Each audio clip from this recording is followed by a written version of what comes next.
pasteur m'a dit d'apporter la parole ce soir, je dis, mais voilà, comme ce verset vient, alors qu'est-ce que je vais faire? Je vais partager avec l'église ce soir. Et j'ai pris mon temps en train de préparer cette prédication, et voilà, il y arrive un moment où j'arrête et je commence à prier, je commence à prier, j'arrête, je commence à prier, et je vois le message est tellement, ce qu'il y a dedans est tellement grand, tellement puissant que voilà.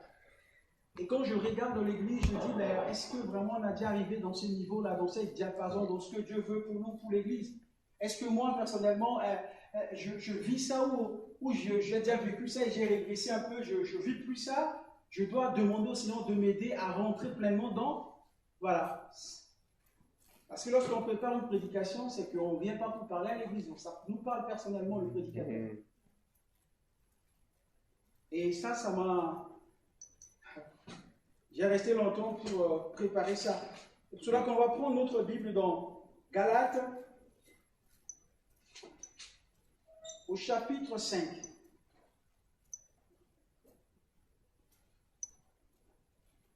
Je vais parler sur ça ce soir. Galates au chapitre 5, les versets 16.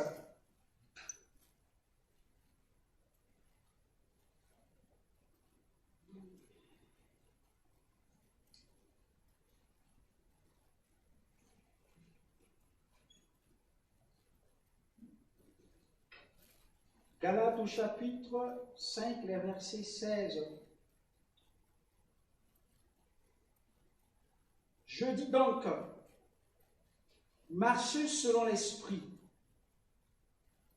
et vous n'accomplirez pas les désirs de la chair. Car la chair a des désirs contraires à ceux de l'esprit, et l'esprit en a de contraires à ceux de la chair. Ils sont opposés entre eux, afin que vous ne fassiez point ce que vous voudriez. Si vous êtes conduits par l'esprit, vous n'êtes point sous la loi. Amen. Amen. C'est Paul qui avait appris que certains enseignants juifs troublaient les nouveaux convertis. Et Paul, qui est un apôtre, il a toujours cette vigilance concernant la doctrine. Et vous savez bien que la grande piège, les pièges qui atteignent nos églises, c'est parfois dû à la maturité des chrétiens de l'église qui n'arrivent pas à eux-mêmes à connaître, à avoir la connaissance de la parole de Dieu et qui sont faciles à envelopper, à être détournés par des fausses doctrines. Moi, je vous dis ça en gain de cause parce que quand j'étais à l'école, j'étais à l'ITB, il y a des livres des théologiens libéraux qu'on nous donne de préparer un devoir. Et alors, il faut être costaud spirituellement pour déceler et pour comprendre leurs arguments, pour chercher à discerner. Et maintenant, pour toi personnellement, de voir à la lumière de la parole de Dieu ce que tu dois prendre et ce que tu dois laisser. Et c'est très important de voir qu'il y a des livres que j'ai lus, je commence à dire, mais qu'est-ce que le gars il raconte? Et c'est un docteur en théologie, je vous dis bien. C'est un docteur en théologie qui a écrit ça. Et c'est pour cela que lorsqu'on n'a pas vraiment assez de la connaissance de la parole de Dieu, nous sommes faciles, nous sommes un proie, comme un proie de l'adversaire. L'ennemi peut faire de nous tout ce qu'il veut. Il peut nous manipuler, il peut venir nous dire des choses. Et c'est pour cela que même dans le domaine de la prophétie, moi je dis toujours, quand on nous donne la prophétie, on la met ça dans le laboratoire de Dieu. Parce que Paul dit, ne méprisez pas les prophéties, mais examinez-les. Ça veut dire, quand on parle de l'examiner, ça veut dire pour l'amener ça dans une petite microscope spirituelle, vous allez examiner ça minutieusement, de voir est-ce que c'est Dieu qui me parle ou pas. Parce qu'un chrétien spirituel, quelqu'un peut dire des prophéties sur moi. Oh, mais Bertrand, Dieu va te bénir, Dieu va te faire ceci. Alors je vais dire, alléluia, je ne méprise pas les prophéties. Mais moi, je vais prendre ça et je vais l'amener dans le laboratoire de Dieu et qu'il examine. Est-ce que ça vient de Dieu? Si ça ne vient pas de Dieu, tant pis. Voilà. Et c'est important, le chrétien qui est mûr, qui est spirituel, il va jauger, il va analyser les choses, il va avoir ce discernement et il ne peut pas se faire avoir. Et là, Paul va écrire cette lettre. Voilà, les Juifs qui troublaient les nouveaux convertis en Galatie, en leur imposant la circoncision et le jour de la loi mosaïque comme élément nécessaire au salut. Vous voyez un peu cela? Vous voyez un peu cela? Ça veut dire que si tu n'es pas circoncis, tu n'es pas converti. Où est la grâce? Et la circoncision que Dieu attendait de l'homme, c'est la circoncision du cœur. C'est là. C'est pas, voilà, c'est dans le cœur. C'est Dieu veut que nos cœurs soient complètement circoncis. Et là, Paul va écrire. On va lire peut-être dans Galates au chapitre 5, verset 10. Écoutez ce que la Bible, ce que Paul va dire. Hein. Paul va dire, je m'aimerais partager ça avec vous.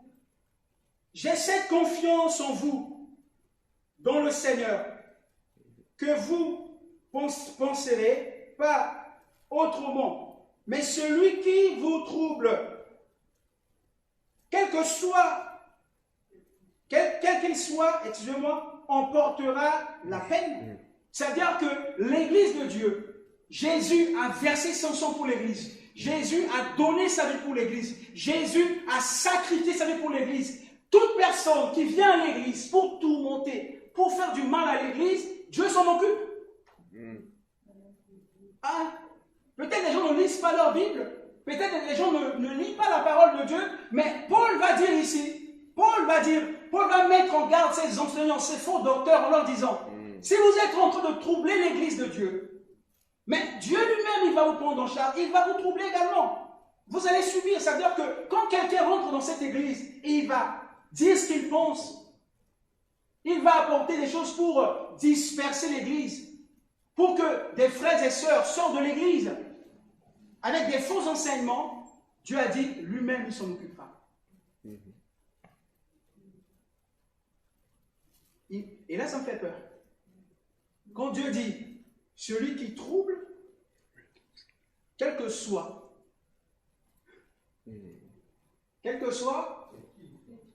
excusez-moi, dans ma version, excusez-moi,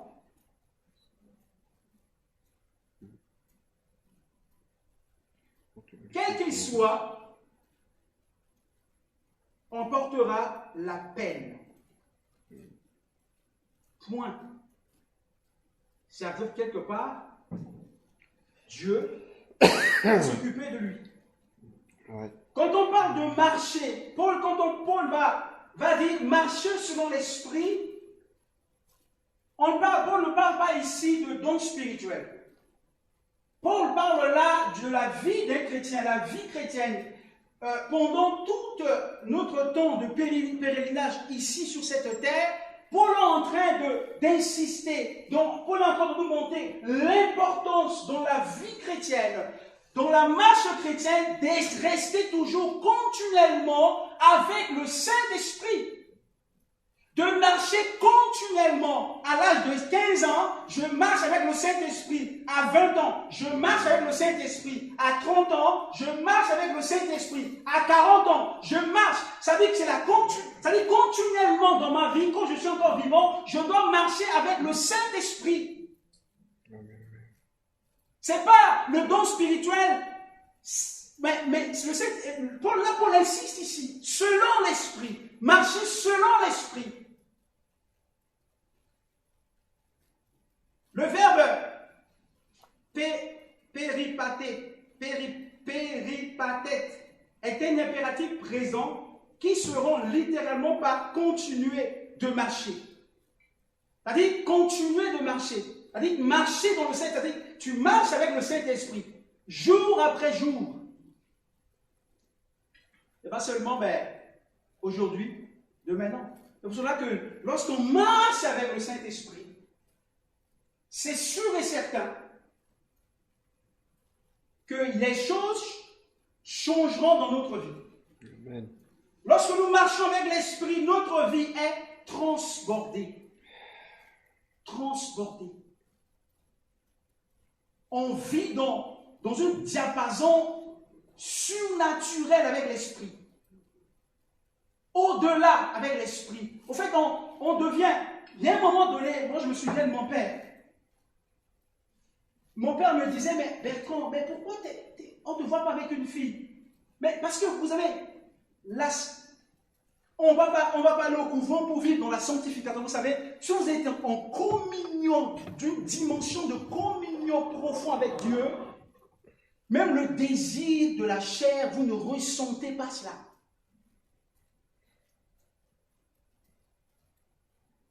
Vous ne ressentez pas cela. Même vous êtes au milieu des filles ou au milieu des garçons, tellement que vous êtes imprégné de l'Esprit. Le Saint-Esprit a tellement pris la place dans votre vie que la chair n'a plus sa place, qu'il n'a même pas sa voix.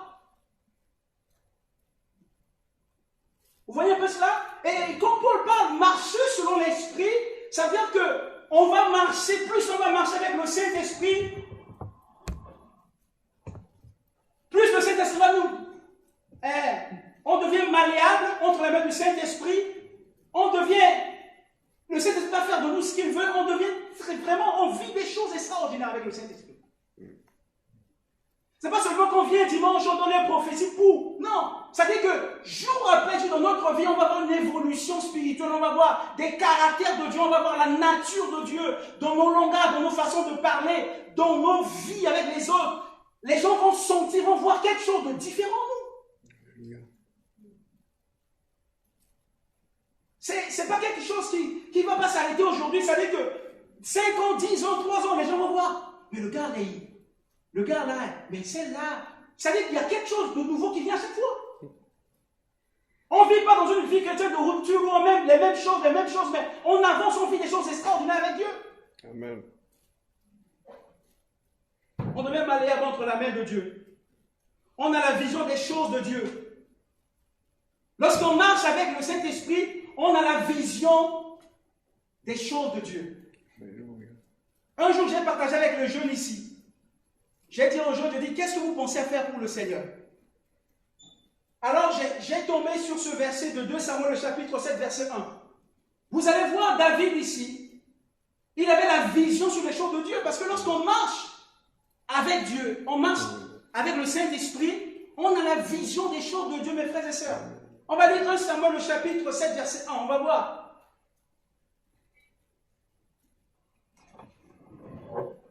1 Samuel, le chapitre 7, verset 1.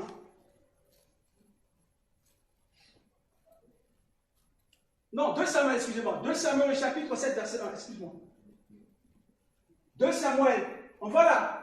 Lorsque le roi habita dans sa maison et que l'Éternel lui eut donné du repos, après l'avoir délivré de tous les ennemis qui l'entouraient, on y va, il dit à Nathan, le prophète, vois donc, j'habite dans une maison de cèdre et l'arche de Dieu habite au milieu d'une tente. Vous voyez un peu cela? On n'a même pas besoin de dire à David cela, mais parce qu'il marchait avec Dieu, il avait l'esprit de Dieu en lui, directement il voyait, il avait la vision sur les choses de Dieu. Il voyait, il avait l'intérêt, il y a cet intérêt de choses de Dieu qui est là. Il s'intéressait au bien de Dieu. Il y a parfois des gens qui viennent à l'église, ils ne s'intéressent pas aux choses de Dieu. Les choses de Dieu ne les intéressent pas. Ils ne se préoccupent pas des choses de Dieu. Ils ne se préoccupent pas pour l'avancement de Dieu. Ils ne se préoccupent pas tellement qu'ils sont figés sur eux-mêmes. Et qu'ils ne pensent pas à Dieu. Et là, on va voir David, qu'est-ce que David va... Et vous allez voir ce que David va expérimenter avec le Seigneur.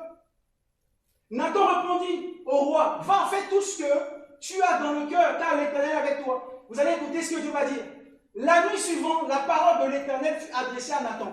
Écoutez ce que Dieu va dire à David ici. Va dire à mon serviteur David, ainsi parle l'Éternel, est-ce toi qui me bâtiras une maison pour que j'en fasse ma demeure?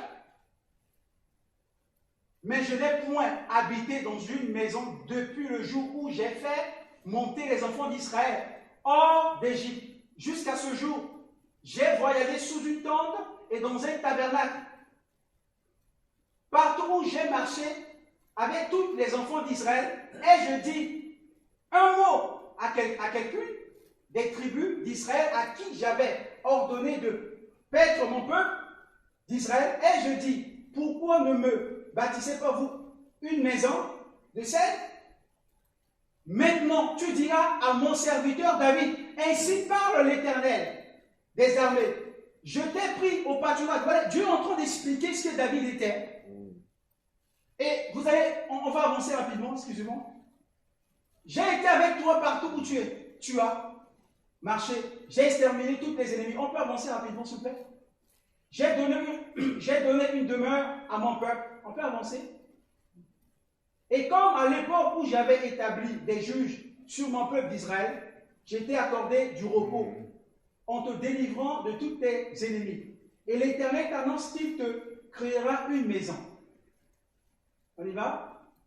Quand tes jours seront accomplis et que tu seras couché avec tes pères, j'élèverai ta postérité après toi, celui qui sera sorti de tes entrailles, et j'affermirai son règne. Vous voyez un peu cela? Là, ici, ce n'est pas Dieu, c'est David qui va avoir cette vision. L'esprit, il va voir l'arche de Dieu est entendu une tente. Il dit, mais ça, l'arche de Dieu représentait la présence même de Dieu. Et là, David va dire, mais l'arche de Dieu est là, et moi j'habite dans un palais, et je suis bien, et l'arche de Dieu est là sur une tente. Qu'est-ce que je peux faire pour l'arche de Dieu? Et là, David va dire ça à Nathan. Écoutez ce que je dis ici. Je serai lui qui... Ce serait lui qui bâtira une maison à mon nom, et j'affermirai pour toujours le trône de son royaume. Là, Dieu est en train de parler à David. Pourquoi Dieu parle à ça à David? Pourquoi Dieu a dit ça à David? Et mes frères et sœurs, il y a des choses dans notre vie, on peut expérimenter lorsqu'on s'intéresse aux choses de Dieu. On est tous les enfants de Dieu, mais Dieu a une particularité. Il faut avoir ce cœur-là. Pour arriver à avoir ce cœur de Dieu, il faut on marche avec l'Esprit. Avant même qu'on nous demande de faire quelque chose dans l'Église, si vraiment le chrétien marche avec l'Esprit, lui-même il va chercher dans l'Église qu'est-ce qu'il peut faire. Amen. Il va demander, qu'est-ce que je peux faire pour Dieu? Je suis là, qu'est-ce que je peux faire? Même les jeunes qui sont là au milieu de nous. Marcher selon l'Esprit, c'est comme je vous ai dit, on a la vision des choses de Dieu. Et c'est important pour nous, les jeunes. Amen, amen.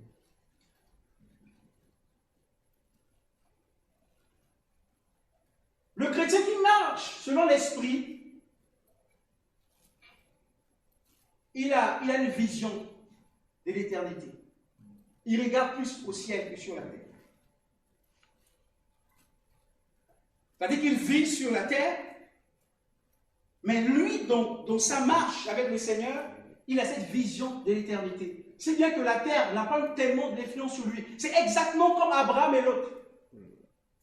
La Bible dit qu'Abraham était fort riche. Abraham était riche. Abraham était riche sur le plan matériel. Mais Abraham a toujours laissé sa vie conduite. Abraham a toujours marché avec Dieu, marché dans l'esprit de Dieu. Et il va dire à l'autre, il va dire, mais si tu vas à droite, moi je vais à gauche. Si tu vas à gauche, moi je vais à droite. Et l'autre, son neveu, va faire son propre choix. Parce qu'il avait les yeux fixés sur la terre. Il regardait ce monde-là. Ça ne veut pas dire que le chrétien, il ne travaille pas, il ne mange pas, il ne s'habille pas, il n'a pas la maison. Non. Le chrétien a tout. Mais le chrétien a une autre vision. C'est-à-dire que lui, il regarde plus au ciel qu'ici. Amen. Lorsqu'on marche selon l'esprit,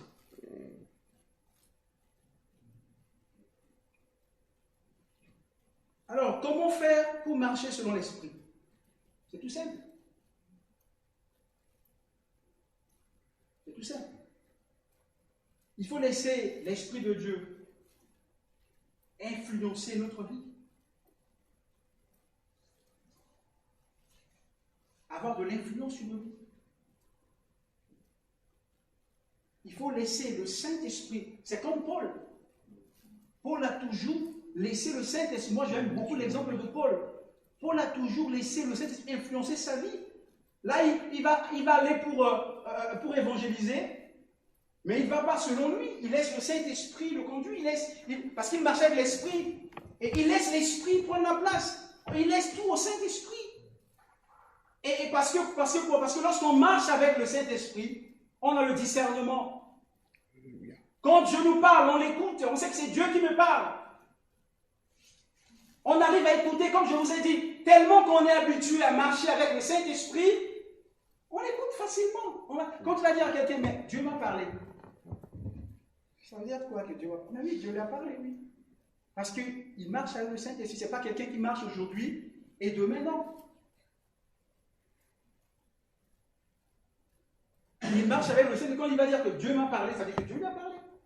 Parce que la personne qui influence sa vie, c'est le Saint-Esprit.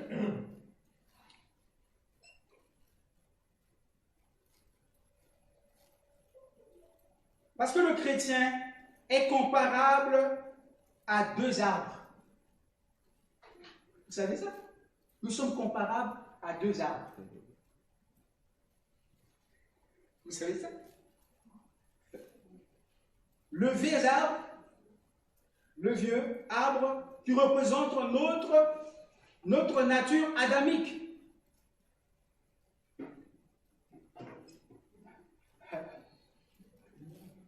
Dieu arbre, c'est notre nature adamique, notre nature pécheresse, ce qu'on a hérité d'Adam. Et on est avec nous, vous savez ça? Parce que quand Paul met l'accent, marcher selon l'esprit, ça veut dire que si on ne marche pas selon l'esprit, il y a cette nature adamique qui est là en nous et c'est lui qui va prendre toute sa place. Et quand c'est lui qui va prendre toute sa place, ça va être compliqué pour nous.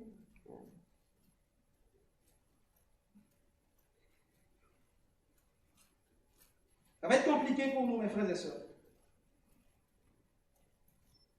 Et le nouvel arbre qui représente la nature divine, qui vit maintenant en nous. Cette nouvelle plante avait été plantée en nous par la nouvelle naissance.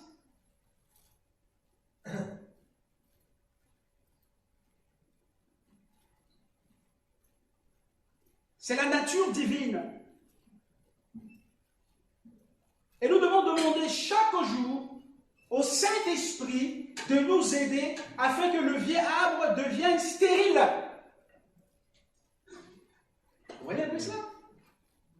Tous les jours dans notre vie, on doit demander que cette vieille arbre devienne stérile. C'est-à-dire que tu deviens stérile, mes caractères dans ma vie, que la chair devienne stérile, que... Voilà. Parce que lorsque la chair devient stérile dans ma vie, ce n'est pas sa voix que j'écoute.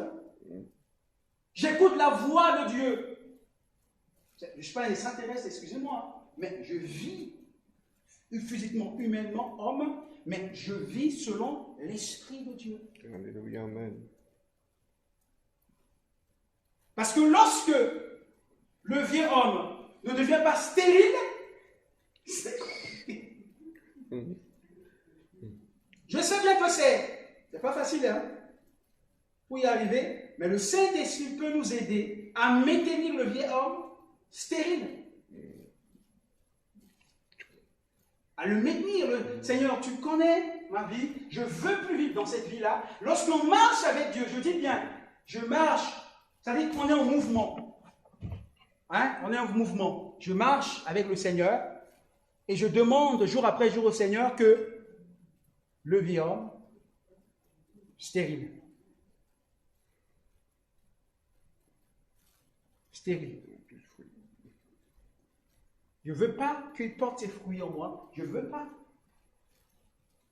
Moi, je connais mes caractères. Je bénis Dieu pour ce que Dieu a transformé ma vie. Dieu a changé ma vie complètement. Et il est en train de le faire. Et je veux qu'il fasse encore plus. Je sais qu'encore j'ai mes défauts. Mais ce que je demande à Dieu, en marchant avec lui, que ma vie transforme jour après jour. Amen, alléluia. C'est ce que je demande dans ma prière. Ça dit qu'on a encore des défauts. Mais on demande jour après jour au Saint-Esprit. C'est ce qu'on désire que le vieux homme C'est le meilleur moyen que nous avons à travers le Saint-Esprit. Et ça nous aidera à marcher et à être des bons témoins dans la société que nous sommes. Et nos entourages vont voir que nous sommes vraiment des chrétiens. Être chrétien, c'est-à-dire qu'on est rentré, on a fait, comme je disais, on a signé un contrat avec Dieu. Le jour de baptême, on a signé un contrat avec Dieu. Indéterminé. Jusqu'à dans l'éternité. Ça veut dire qu'on est sur la terre et on va aller au ciel. Je serai chrétien jusqu'à ma mort. C'est ce que j'ai dit au Seigneur. Alors, il faut se mettre au boulot. Amen. Amen. Ça rigole pas, mes frères et sœurs. Le travail de l'esprit. Il nous maintient, le travail de cet esprit, il nous maintient en communion avec le Seigneur tout au long de notre vie, dans notre vie chrétienne, dans notre marche avec le Seigneur. C'est-à-dire que le Saint-Esprit nous gardera dans la communion jour après. C'est-à-dire que c'est tous les jours de ma vie, le Saint-Esprit me garde dans cette communion avec Dieu. Je reste en communion avec Dieu. Comme j'ai dit l'autre jour, que la Sainte Seine fait de sorte que je garde ma communion avec Dieu, ma communion avec les chrétiens, et ma communion jusqu'à ce que Jésus vienne me prendre. Et le Saint-Esprit nous maintient dans cette communion avec le Seigneur. Que rien vienne briser cette communion. Parce que le péché est là pour briser cette communion. Mais le Saint-Esprit va nous aider à maintenir cette communion avec le Seigneur. Plus qu'on a une communion avec le Seigneur, plus qu'on vit des choses extraordinaires avec le Seigneur. Plus que notre communion avec le Seigneur réduit, plus que les choses réduisent. Voyez un peu cela. Le Saint-Esprit va nous aider à garder notre communion avec le Seigneur. Même dans nos certaines décisions que nous allons prendre, il va nous aider. Et il va également nous apprendre à vivre dans la sainteté. Pas seulement la sainteté, mais tout au long de notre vie. Marcher avec les frères et sœurs, c'est pas facile, hein? C'est pas facile. Ça veut dire que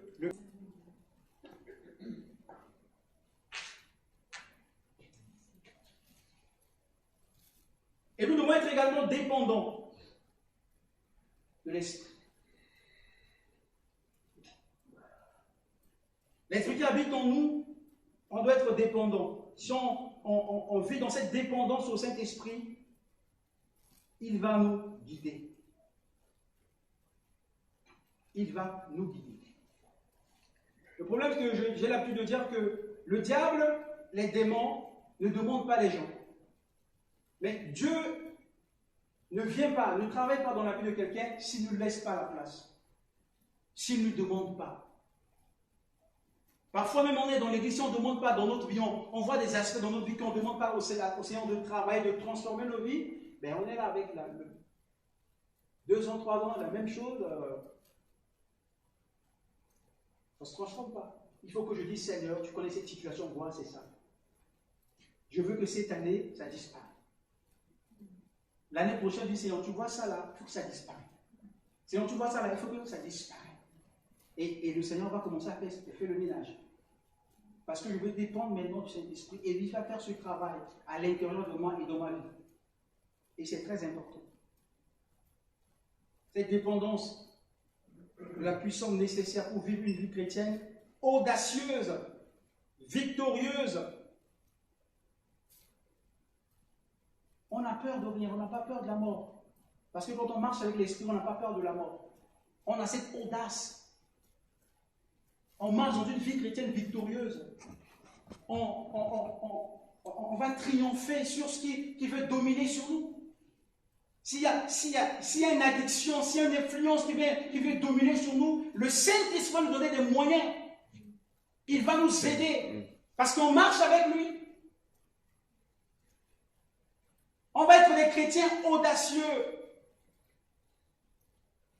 victorieux. Amen. Parce que Jésus nous a donné cette victoire à la croix. On va marcher la tête haute.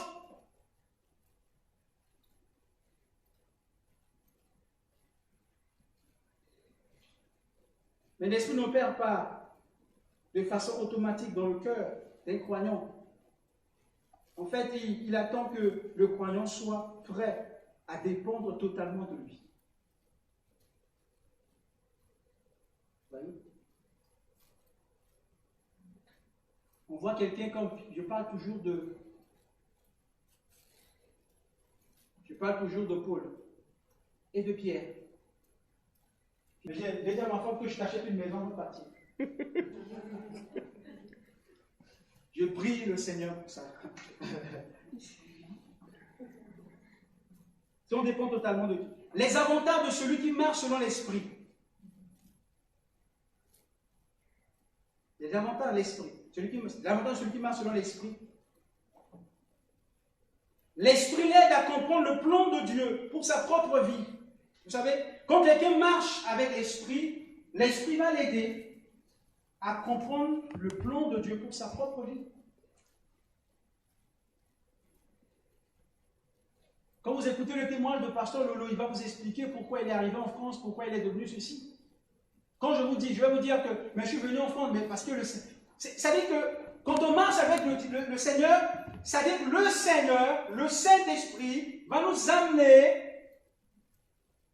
à rentrer dans le plan de Dieu. Amen. C'est important, mes frères. Il y a des avantages. L'Esprit va nous aider à comprendre le plan de Dieu pour notre vie. Si on ne comprend pas le plan de Dieu pour notre vie, c'est compliqué. Même pour le mariage.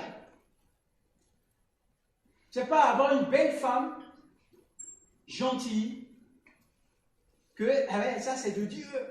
C'est Dieu qui m'a donné. Non.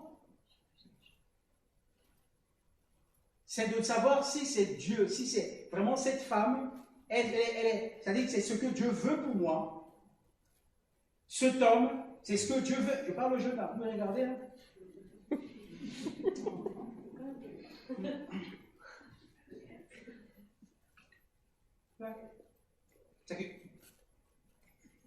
C'est ça, oui.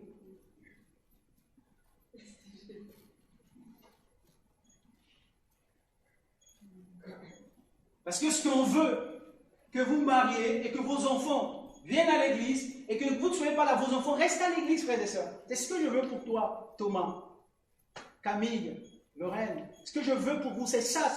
Et c'est ce que Dieu veut, même plus que vos parents. C'est ce que je désire de vous. Vous voir avec vos enfants, vos maris à l'église, en train d'adorer Dieu. Alléluia. Amen, Seigneur.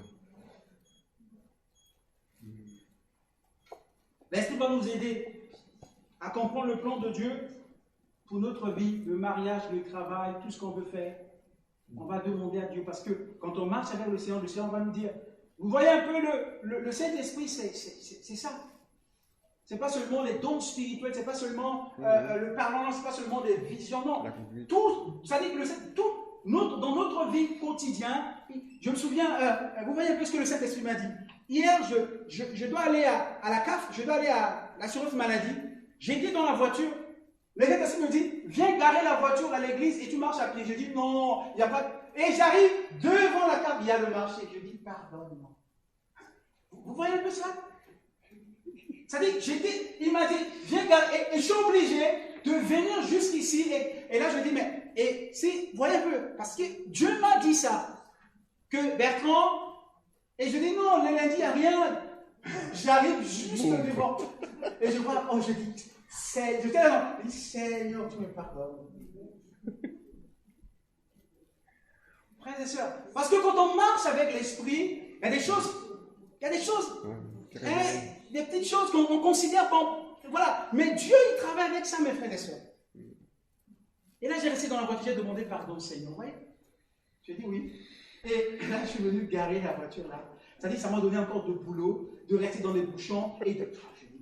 Alors d'aller directement par ici, tranquille. Dieu voulait que je vienne tranquillement là. Et moi, j'ai compliqué la vie à moi-même pour aller là-bas. Vous voyez un peu la chose? Prochaine fois.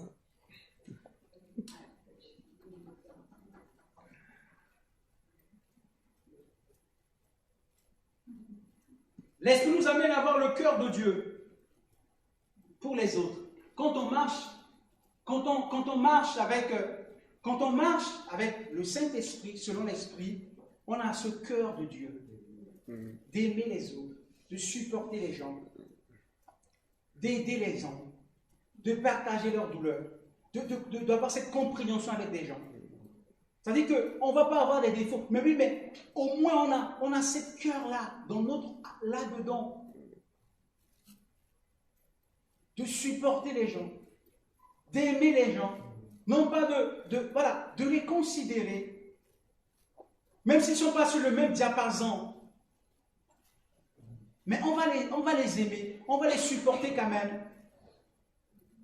Vous voyez un peu cela? Ça, parce qu'on va avoir ce cœur de Dieu, parce que l'Esprit de Dieu va faire ce travail en nous. Ça fait partie des avantages. On va aider les autres. On va vouloir qu'ils sortent dans leur situation, dans cette situation qu'ils sont en train de vivre. On va les aider.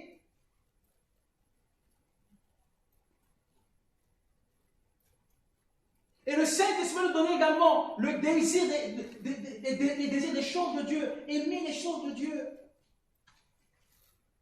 Il y a des gens peut-être pour venir à l'église, pour eux, c'est perdre du temps. Rester dans des moments de prière, c'est perdre du temps. C'est que, voilà, ils n'ont pas vraiment ce désir-là de passer du temps avec Dieu. Ils n'ont pas ça en eux. Alors quand on marche selon l'Esprit, je passe ce temps-là dans ma chambre en train de prier, d'adorer Dieu. Dans ma voiture en train de conduire, j'adore Dieu, je loue Dieu, je parle à Dieu. Même je pleure devant. Je conduis là, je peux pleurer parce que je suis en train d'expérimenter quelque chose que Dieu a fait dans ma vie. Et je conduis et je pleure et je parle au Seigneur. Et je me sens bien. Je dis, Seigneur, je sais que tu es là dans cette voiture et tu es avec moi ici, là. Le désir des choses de Dieu. Est-ce qu'on a ça? Si on marche selon l'Esprit. C'est les avantages, mes frères et sœurs. Et comme David a dit, je vais passer, vaut mieux que je passe 1 heure dans ta maison, vaut mieux que je ne vais pas me perdre du temps là-bas, je vais passer le temps de la maison de Dieu. Est-ce qu'on a vraiment ce désir-là dans notre cœur? Parce que si on marche selon l'Esprit, comme Paul dit ici, marcher selon l'Esprit, parce que ça fait partie de ce que l'Esprit va nous donner.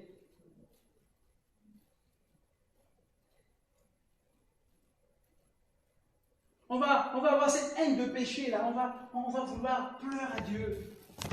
Le péché, on va le fuir, même s'il veut nous suivre, tellement qu'on aime Dieu. Tellement qu'on aime Dieu. Même on fait certaines erreurs, on voit que le Seigneur est en train de me voir ce que je suis en train de faire. Vous voyez, vous arrivez à ce niveau-là. C'est comme si le Seigneur est en train de me voir. Oh, c'est extraordinaire. Que le Seigneur nous aide à arriver à cette dimension, à vivre ces choses avec le Seigneur. Le Seigneur est en train de me voir, Dieu est en train de me voir. Et le Seigneur me voit. Aujourd'hui, la conscience des gens sont morts. Il n'y a pas cette sensibilité-là. Non, les gens n'ont plus ça. Le péché, ça devient quelque chose de normal. Et quand on marche avec le Seigneur, vouloir vivre une vie chrétienne qui plaît à Dieu,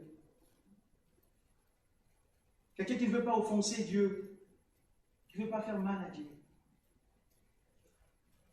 Dieu est tellement précieux pour lui.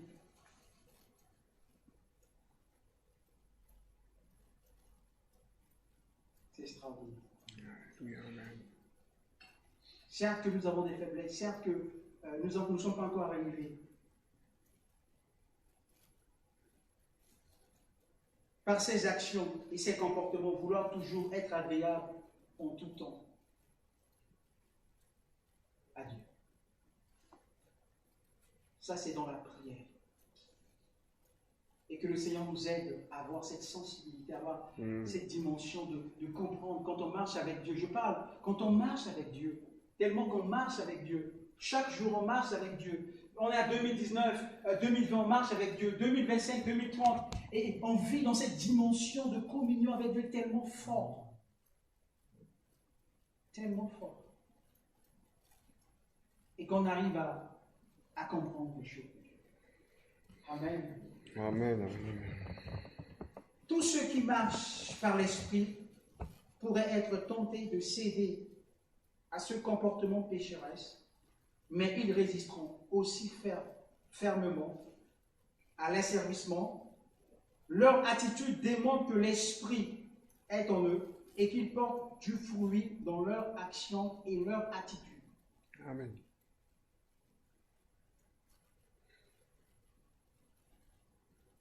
Et comme j'avais dit la fois dernière, Jésus a dit, produisez des fruits dignes pour la repentance et des fruits qui demeurent. C'est-à-dire que les caractères de Dieu doivent demeurer en nous et les gens doivent voir ça. C'est-à-dire que ça, les fruits qui demeurent, c'est-à-dire le caractère de Christ qui est en nous, que les gens vont voir dans nos façons de parler, de vivre avec les autres, ils vont voir en nous cette différence-là. Parce que le Seigneur il a déposé ça en nous.